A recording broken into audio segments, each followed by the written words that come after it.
And when she appeared in this dress at the feast, nobody knew what to say for wonderment. The prince danced with her alone, and if anyone else asked her, he answered, "She is my partner." And when it was evening, Aschenputtel wanted to go home, and the prince was about to go with her, when she ran past him so quickly that he could not follow her. But he had laid a plan, and had caused all the steps to be spread with pitch, so that as she rushed down them, the left shoe of the maiden remained sticking in it. The prince picked it up and saw that it was of gold, and very small and slender. The next morning he went to the father and told him that none should be his bride save the one whose foot the golden shoe should fit. Then the two sisters were very glad, because they had pretty feet. The eldest went to her room to try on the shoe, and her mother stood by, but she could not get her great toe into it, for the shoe was too small. Then her mother handed her a knife and said, "Cut the toe off, for when you are a queen, you will never have to go on foot." So the ah, so the girl cut her toe off, squeezed her foot into the shoe, concealed the pain, and went down to the prince. Then he took her with him on his horse as his bride, and rode off. They had to pass by the grave, and there sat the two pigeons on the hazel bush, and cried, "There they go, there they go, there is blood on her shoe, the shoe is too small, not the right bride at all." Then the prince looked at her shoe and saw the blood flowing, and he turned his horse round and took the false bride home again, saying that she was not the right one, and that the other sister must try on the shoe. So she went into her room to do so, and got her toes comfortably in, but her heel was too large.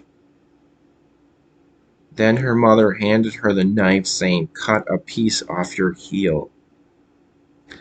When you are queen, you will never have to go on foot." So the girl cut a piece off her heel,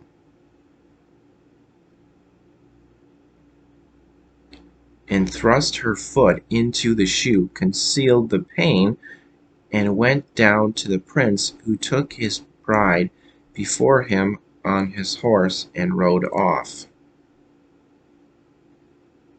When they passed by the hazel bush, the two pigeons sat there and cried, "There they go, there they go, there is blood on her shoe, the shoe is too small, not the right bride at all." Then the prince looked at her foot and saw how the blood was flowing from the shoe, and staining the white stocking, and he turned his horse round and brought the false bride home again. "This is not the right one," said he. "Have you no other daughter?"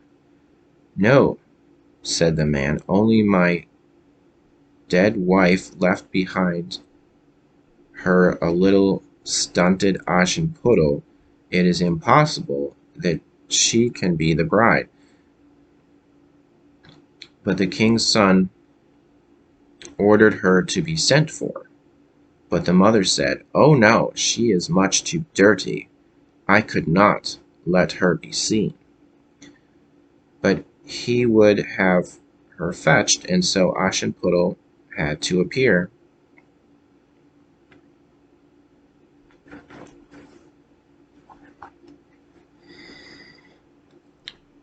First she washed her face and hands quite clean, and went in and curtsied to the prince, who held out to her the golden shoe. Then she sat down on a stool, drew her foot out of the heavy wooden shoe, and slipped it into the golden one, which fitted it perfectly.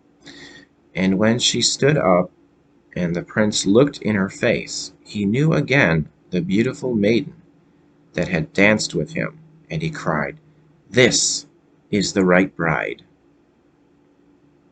The stepmother and the two sisters were thunderstruck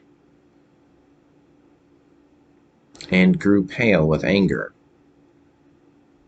But he put Aschenputtel before him on his horse and rode off.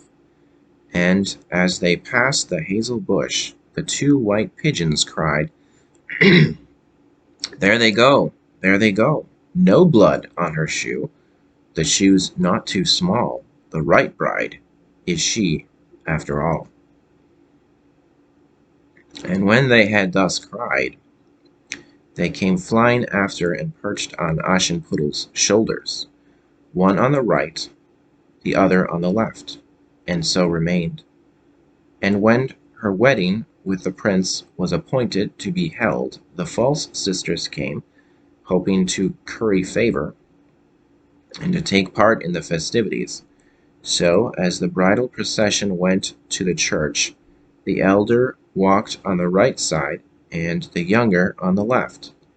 And the pigeons picked out an eye of each of them.